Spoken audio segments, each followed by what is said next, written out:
আপনার যে কথাগুলো বললো কথাগুলো কি ঠিক আছে? ঠিক আছে। সব ঠিক আছে? ঠিক আছে। এই কথাগুলো কি ওনারা বলছিলেন? জি না। এই পরিপূর্ণ ঘুমটা কিন্তু উনি সম্পূর্ণ ক্লিয়ার পাচ্ছেন উস্তাদ। জি।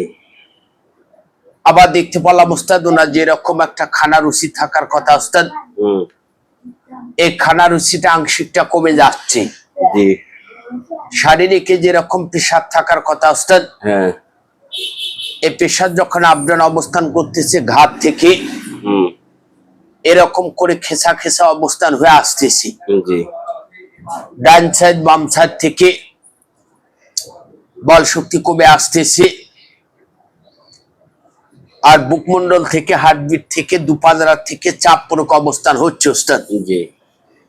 আবার মাঝে মাঝে লিভারিং তথ্য থেকে নামাপেট সংলগ্ন অবস্থান থেকে হালকা চিমচিম চিমচিম করে ব্যথা অবস্থান হচ্ছে। জি। কমর সংলগ্ন থেকে প্রচন্ড ব্যথা অবস্থান হয়ে আসতেছি। জি। পা থেকে মাথা পর্যন্ত সব শরীর ভালো লাগতেছে না, অস্থির অস্থির ভাব ঠেকতেছে, মাঝে মাঝে হালকা ঝাঁকি দিয়ে আসতেছে উস্তাদ। জি। আবার দেখতে পেলাম উস্তাদ উনি অসহায় কর্মী, অনেক দিন যাবত থেকে অসুস্থ ভোগ করে চলে আসতেছি। জি।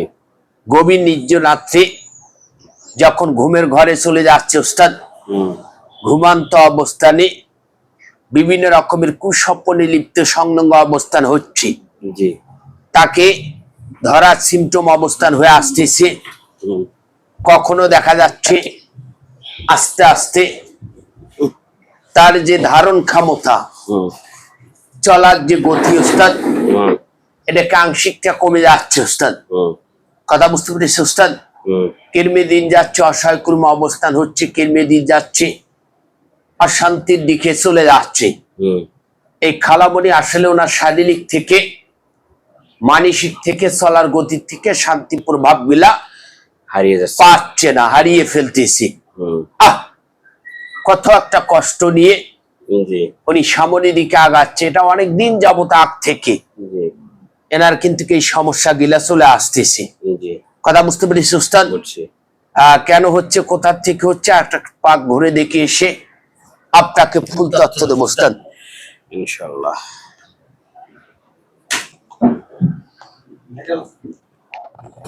আপনার যে কথাগুলো বললো কথাগুলো কি ঠিক আছে? ঠিক আছে। সব ঠিক আছে? ঠিক আছে। এই কথাগুলো কি ওনারা বলছিলেন? জি না।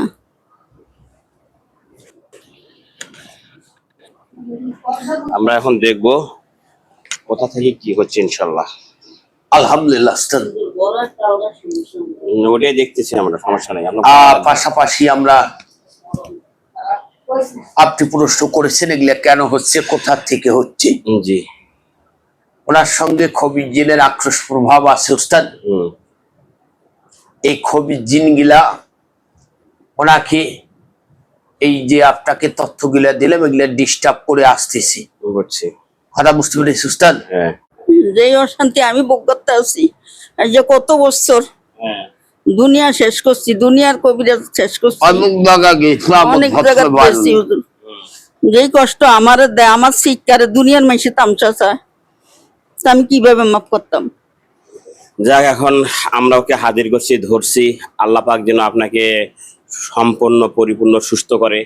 আপনার শারীরিকের সঙ্গে যে তথ্যগুলো ইনশাআল্লাহ তথ্যগুলো মিলে গেছে। শরীরে অশান্তি দেয় হুজুর, যে কইছে হ্যাঁ এইবার চাপ দিয়ে ধরে, চাপ মাইরা ধরে, গাড্ডা বেঙ্গেলায় মাথাটা দিয়ে দেন, আগুনের গুল্লা বারে, বুকটা ফুইটা চাপা দিয়ে ধরে রায়, মাজাটা কয় মন বার করে, আর শরীরটা জানি কিরম করে লাই হুজুর কইতারি না। ঠিক আছে, নামাজ পড়ে পড়ে আপনাদের জন্য দোয়া করবেন, আমার জন্য দোয়া করবেন, যেন আমি যেন আপনাকে যেন পরিপূর্ণ চিকিৎসা দিতে পারি। ঠিক আছে ইনশাআল্লাহ। আল্লাহ যদি আমার উপর একটু রহমত করে তাহলে আপনাকে পরিপূর্ণ শিফা দেওয়া আল্লাহ পাক আপনাকে দিতে পারে। আর যদি আল্লাহ পাক আমাকে রহমত না করে তাহলে আমারও করার কিছু থাকে না। ইনশাআল্লাহ আমরা সবাই বিপদ হয়ে গেছে, অনেক কেউ শুনতে পারে না। অনেক ভাইয়ে আমারে লই আইছে জোর করে, কয় আমি একটু নিয়ে দিই হুজুরের দ্বারে। অনেক জায়গায় গেছি হুজুর, যে কতটা বছরে যে হ্যাঁ বললো, আজ যে অনেক বছরে এই কষ্টটা ভোগ করতে আছে, আজকে অনেক বছর হুজুর আমি এই কষ্টটা ভোগ করতে আছি। ঠিক আছে ইনশাল্লাহ আমরা ওকে আগে বিচার করি আগে।